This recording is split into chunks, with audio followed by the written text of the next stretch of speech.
In January 10, 2013, Harrison Briggs would open his first YouTube channel. On the same day, he will upload his first video. Hi, my name is Harrison Briggs. I'm going to get right to the point. Lisa, you framed me for rape, and I'm going to expose you on YouTube. Harrison Briggs' story started in 1988 when he and his fling Lisa Altman allegedly accused him of rape. Lisa Altman went at a bar where Harrison Briggs' friends kicked him out of the bar and encouraged Lisa into accusing Harrison Briggs of rape. The way that he would cope with his reality, he would talk to Robert Mueller, the former director of the FBI, in his videos as a message to him. And he would blame the cultists for anything that would happen in his life. Why he's going bald, his drug issue, why he's losing money, everything. The cultists would be the culprit.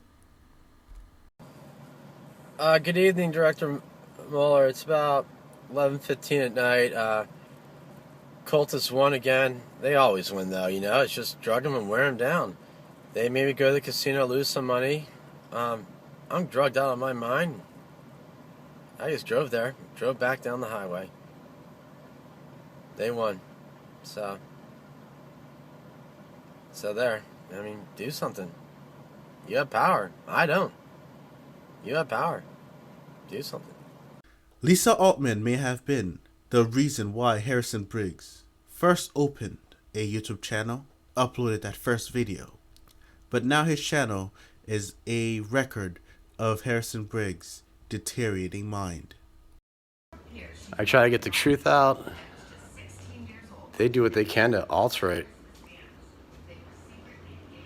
I mean, the other night I was from midnight to 4 a.m. I cannot account for anything. And my gut instinct tells me I was made to repeat a bunch of bullshit after some torture. I mean, millions and millions of dollars were made off me and I'm broke. I can only afford to get $6 worth of gas or so at a time. So they idle my car. I was told people were mailing me money. Thank you. I never got it. If they were mailing me checks, how were the checks deposited? Sorry, my speech from sleep deprivation.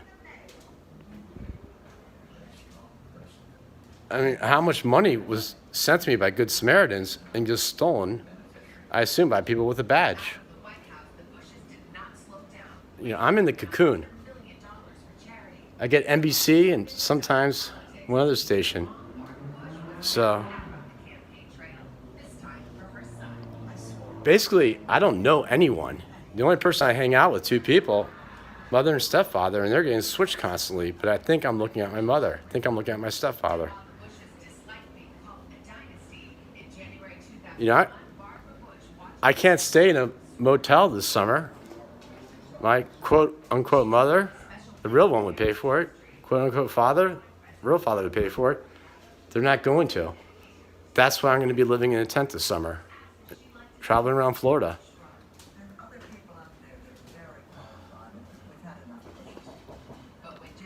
I don't know who these people are, but I'm very easy to hypnotize. And people have just been making millions off of me suffering and stealing from me outright.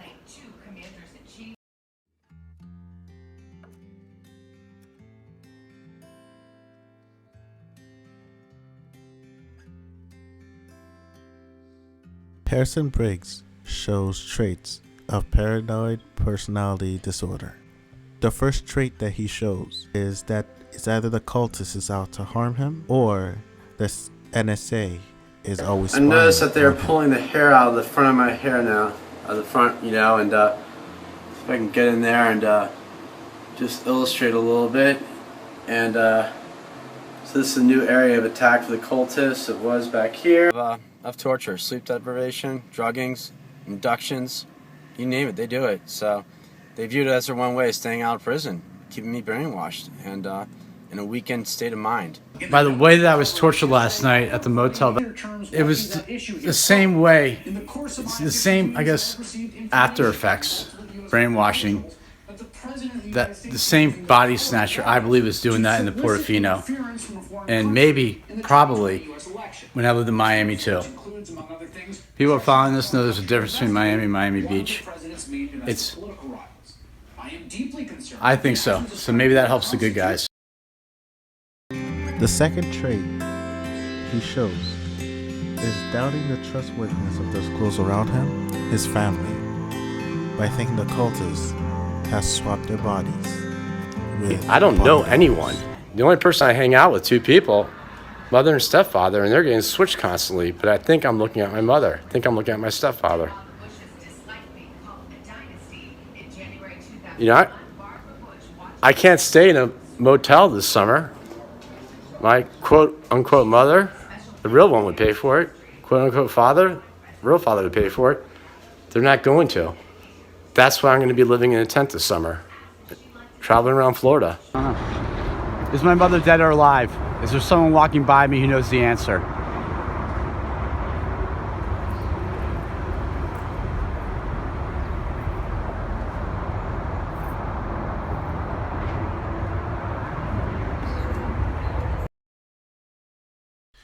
You would think that he lives in a Truman Show. He would constantly ask other people, hey, do you know where my mother is? Do you know if my mother's being tortured? Or he would go ask them or talk to them in order to throw the cultists off his trail.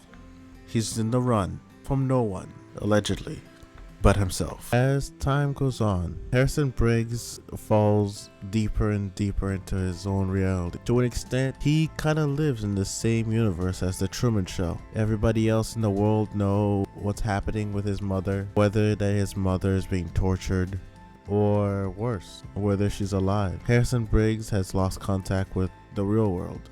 He now lives in his own universe, where the NSA is the all-seeing, the cultist is a shadow group, the FBI is the anti-hero, and the CIA is on the brink of corruption. Me too. People are following this know there's a difference between Miami and Miami Beach. I think so. So maybe that helps the good guys.